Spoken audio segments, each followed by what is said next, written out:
CJP वालों ने police पर हमला शुरू कर दिया, लेकिन मोदी अमित शाह फिर भी चुपचाप क्यों बैठे हुए हैं? क्यों ये कुछ क्यों नहीं कर रहे हैं? बिहार, असम, राजस्थान हर जगह से स्टूडेंट्स के ऊपर से एफआईआर वापस ली जा रही है। लोगों में बहुत ज्यादा गुस्सा है कि भाई ऐसा क्यों कर रहे हैं? ऐसे तो फिर ये स्टूडेंट्स फिर से आ जाएंगे, फिर से प्रोटेस्ट में बैठ जाएंगे, इनको बहुत ज्यादा ताकत मिलेगी। लेकिन सुप्रीम कोर्ट का एक फैसला आने के बाद लोगों ने थोड़ी राहत की सांस ली है और उससे पूरा देश अब ये मानने लगा है कि हाँ भैया ठीक है, मोदी और अमित शाह जी को जो फैसला था वो अपने आप में सही फैसला था। धर्मेंद्र प्रधान के रिजाइन का नहीं, बल्कि इस प्रोटेस्ट में इतनी लेट तक कुछ ना बोलने का। वो कैसे, मैं आपको समझाऊंगा। और अभिजीत दीपके वो कैसे बुरी तरीके से फंस गया है, प्रोटेस्ट स्टार्ट करने के लिए नहीं बल्कि जो उसमें लोग शामिल हुए थे उनकी वजह से फंस गया है। ये भी मैं आपको डिटेल में बताने वाला हूं। तो इस वीडियो को आप लोग अंत तक जरूर देखना, आपके सारे सवालों के जवाब मिल जाएंगे। जो लोग ये कहते हैं कि भाई हमारे बच्चे, हमारे नेबर्स हैं, उनके बच्चे जा रहे हैं प्रोटेस्ट में, आगे भी जा सकते हैं, उनको भी ये वीडियो जरूर दिखाना ताकि उनको पता चले इस प्रोटेस्ट की असली सच्चाई क्या है इसका काला सच, कौन इसके पीछे है और किससे इनकी समानता है। स्टार्ट करूं मैं उससे पहले आप लोगों से निवेदन है, इस वीडियो को लाइक शेयर करके कमेंट सेक्शन में एक चीज जरूर बताना कि क्या आपको लगता है कि दोबारा से अगर प्रोटेस्ट होता है तो ये स्टूडेंट्स आएंगे अगर इनके ऊपर से एफआईआर वापस ले ली गई तो? क्या आप मोदी जी और अमित शाह जी को सपोर्ट करते हैं, नहीं करते हैं, ये भी कमेंट सेक्शन में जरूर बताइएगा। तो स्टार्ट करते हैं आज की वीडियो। देखिए, स्पोक्स पर्सन जो सीजेपी के, उन्होंने साफ साफ धमकी दे दी थी। कल मैंने आपको दिखाया था कि भाई 24 घंटे का अल्टीमेटम है, या तो एफआईआर वापस ले लो सारे स्टूडेंट से, नहीं तो भैया हम तो दोबारा से प्रोटेस्ट में बैठने वाले हैं। उसके बाद बिहार, असम, राजस्थान तीनों जगह से पुलिस वालों ने एक जो लेटर था वो उनको थमा दिया। नोटिस था कि भाई देख, हम है ना प्रॉमिस करते हैं कि हम एफआईआर वापस ले लेंगे सारे स्टूडेंट्स पे से। स्टूडेंटों की धरपकड़ की जा रही थी, आप लोगों ने देखा, छुप छुप के भाग रहे थे। लेकिन वो क्या वो सारे स्टूडेंट्स थे? ये बहुत बड़ा मामला है और अभिजीत दीपके इसमें कैसे फंस गए ये भी मैं आपको बताऊंगा। तो पहले मैं आपको बताता हूं कि क्या वो सारे स्टूडेंट थे। लगभग 2800 लोगों की पहचान की गई है फेशियल रिकॉग्निशन कैमरों से, जिसमें 200 लोग ऐसे पाए गए हैं जिनके ऊपर मर्डर या फिर मर्डर करने की कोशिश का आरोप थे। वो लोग सीजेपी के प्रोटेस्ट में शामिल थे। ये सिर्फ 2800 लोग हैं जो लोग नकाब पहन के आए थे, किसी भी तरीके से उनकी पहचान नहीं हो पाई, जो बीच में छुपे हुए थे, कैमरे के सामने नहीं आए किसी तरीके से, उनकी बात अलग है। लेकिन ये उन लोगों की बात है, उसमें चोरी, डकैती, एनडीपीएस, पता नहीं क्या क्या एक्ट लगे हुए थे उन पे, वो लोग भी वहां पर शामिल थे। तो भैया शर्जील इमाम के नारे ऐसे ही थोड़ी लग रहे थे, आजादी के नारे ऐसे थोड़ी लग रहे थे वहां पे, उनका बहुत बड़ा कारण था। लेकिन ये सब करवाने कौन दे रहा था? देखिए, 20 जुलाई को तो संसद पे मार्च कर रहे थे लोग, लेकिन उससे पहले अभिजीत दीपके ने पुलिस वालों को चेतावनी दी थी कि भाई किसी भी बंदे का अगर आपने आईडी चेक किया ना तो वो अच्छा नहीं होगा, और फिर स्टूडेंट्स यहाँ पे और भर भर के आएंगे, फिर हम देख लेंगे फलाना ढिकाना। स्टूडेंट आईडी की बात नहीं हो रही यहाँ पे, आईडी चेक करने की। भैया तुम हो कौन जो यहाँ पे प्रोटेस्ट में आ रहे हो? दिल्ली पुलिस ने कहा कि हाँ हम चेक नहीं कर रहे हैं। अगर इन लोगों की उस टाइम पे आईडी चेक हुई होती, क्या ये प्रदर्शन उग्र हो जाता? क्या आपको लगता है कि वो क्रिमिनल बैकग्राउंड वालों को पुलिस एंट्री दे देती? तो आपको खेल समझ में आ रहा है यहाँ पे? अभिजीत दीपके जो कह रहा था यहाँ पे डाटा कलेक्ट किया जा रहा है, वही अभिजीत दीपके कहता है प्रोटेस्ट शुरू होने से पहले, अगर आप प्रोटेस्ट में आ रहे हैं तो हमें मिस कॉल दे।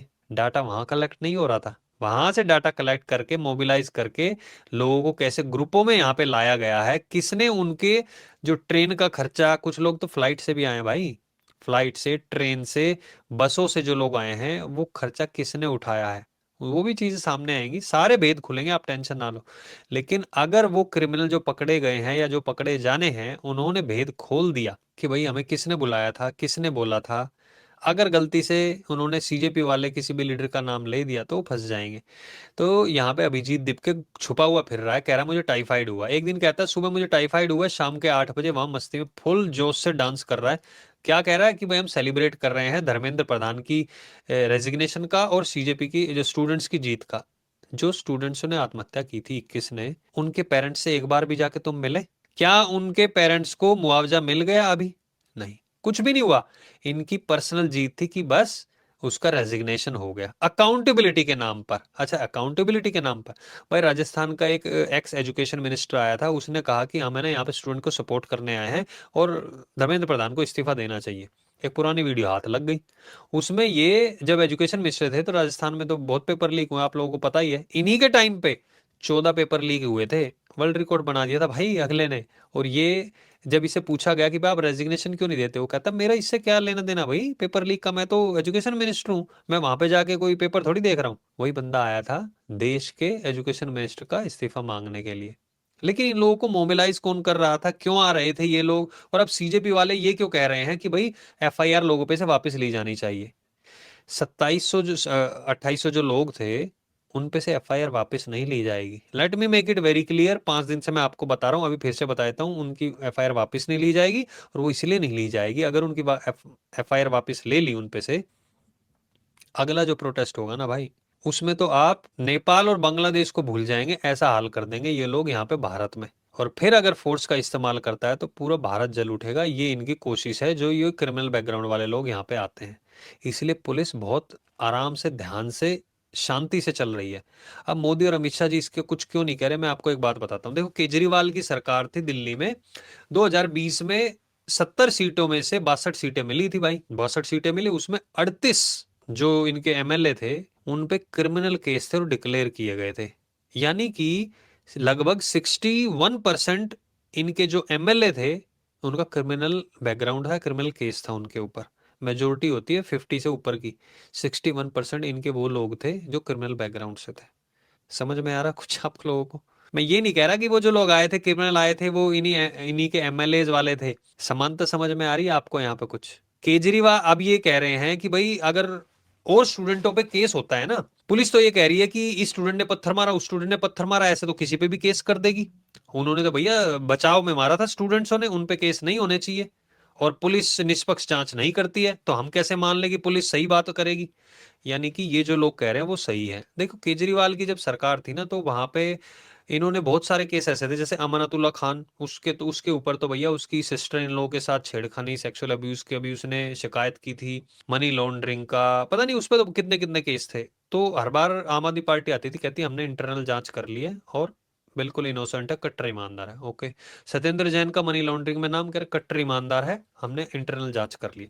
मनीष सिसोदिया पे स्कूल के जो फर्नीचर और ये जो कंस्ट्रक्शन की बात थी, इसका स्कैम की बात की जाने लगी, हमने इंटरनल जांच कर ली है, सब ठीक, सब चंगा सी, कट्टर ईमानदार सी। ओके भाई, केजरीवाल के शीश महल की 9,99,000 के जो टेंडर थे संगमरमर वो लगाए हुए थे वियतनामीज, पता नहीं कौन से देश से, महंगे महंगे कई कई लाखों के टीवी और ये सब थे, उसमें घोटाला हुआ। नहीं नहीं नहीं, हमने इंटरनल जांच कर ली, सब सही है। ओके भाई, कपिल मिश्रा जो बीजेपी में, वो उस टाइम पे तो आम आदमी पार्टी में था, उसने कहा 2017 में कि मेरे सामने 2 करोड़ रुपए कैश सत्येंद्र जैन ने केजरीवाल के हाथ में दिए थे, नोटों से भरा बैग, इतना बोलते उसको पार्टी से निकाल दिया। समझ में आ रहा कुछ आपको? जो स्वाति मालीवाल है उसको घर पे बुला के किसने पीटा? केजरीवाल के पर्सनल पीए विभव कुमार ने पीटा। अब ये कहेंगे झूठा आरोप है, संजय सिंह ने कबूल किया था प्रेस कॉन्फ्रेंस करके कि हमें पता चला और हम इस पर कार्रवाई करेंगे। केजरीवाल कहता कि सब कट्टर ईमानदार है, विभव ने कुछ नहीं किया है।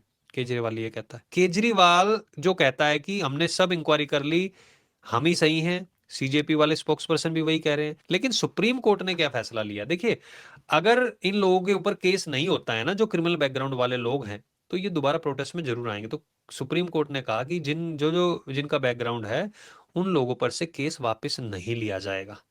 जिन लोगों ने पुलिस वालों पे पत्थर बरसाया, पुलिस वालों ने भी केस कर दिया, पुलिस वाले भी वहां पे पहुंचे थे, 280 से ज्यादा इंजर्ड हुए पुलिस वाले या आरएएफ के जो जवान थे। अब अगर यहाँ पे पुलिस कह देगी कि चलो हम एफआईआर विड्रॉ करते हैं, वो लोग तो करेंगे ना, 280 लोग हैं।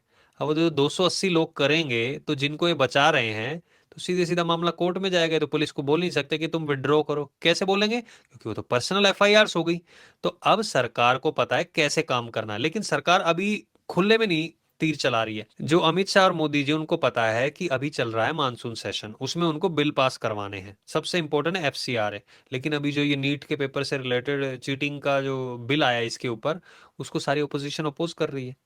एफसीआरए को तो अपोज करेगी करेगी, लेकिन इसको भी अपोज कर रही है। तो सेशन जो है वो 20 तारीख से लेकर 13 तारीख तक चलेगा, यानी कि 19 दिन वहां पे बातचीत होगी, सारे काम होंगे। तो इनका मेन मकसद वही है कि वहां पे कोई बिल पास ना हो। इसलिए केजरीवाल ने 1 अगस्त को कॉन्स्टिट्यूशनल क्लब में आने के लिए बोल दिया, कह रहा है कि वहां पे हमें मैसेज करें इस व्हाट्सएप पे, हम आपको लिंक भेज देंगे, ऑनलाइन जुड़ जाइए आप। डाटा कौन कलेक्ट कर रहा है? समझ में आ रहा है आपको? तो मेरा आप लोगों से बस एक ही सवाल है, आप लोग ये बताइए, क्या आपको लगता है कि अगर एफआईआर सब लोगों पे से वापस ले ली तो ये लोग वापस आएंगे या नहीं आएंगे प्रोटेस्ट वाले? मुझे तो लगता है अगर एफआईआर वापस ले ली, किसी पे भी नहीं की, तो भाई यहाँ पे नेपाल और बांग्लादेश छोड़िए, ये लोग ऐसा हाल मचाएंगे ना यहाँ पे कि आप देखते रह जाएंगे। अभी मोदी को जो गाली दे रहे थे, आप माफी मांग रहे हैं ना, वो और ज्यादा कॉन्फिडेंस के साथ आएंगे और यहाँ पे देखिए क्या बवाल मचता है। तो इसलिए आप लोगों से भी मेरा ये निवेदन है, इस वीडियो को सब लोगों के साथ शेयर करना, कमेंट सेक्शन में जवाब जरूर देना। और जो लोग भाई पहली बार देख रहे हैं, हमारे चैनल को फॉलो कर लें, सब्सक्राइब कर लें, और जो लोग हमें सपोर्ट करना चाहते हैं फाइनेंशियली भी, वो लोग हमारे चैनल के मेंबर बन सकते हैं। जो मेंबरशिप है वो खरीद सकते हैं, चाहे आप फेसबुक पे हैं चाहे आप यूट्यूब पे हैं। जो फेसबुक पे है वो लोग भी भाई यूट्यूब पे जाकर जुड़ जाओ, संदीप फोगाट शो चेक करके, और जो यूट्यूब पे है वो भी आ जाओ फेसबुक पे, वहां पे भी फॉलो कर लो, ताकि आपके पास अगर एक नोटिफिकेशन मिस हो जाता है दूसरा आ जाए। बहुत बहुत धन्यवाद वीडियो देखने के लिए आपका, शेयर जरूर करना इसको। जय हिंद, जय भारत।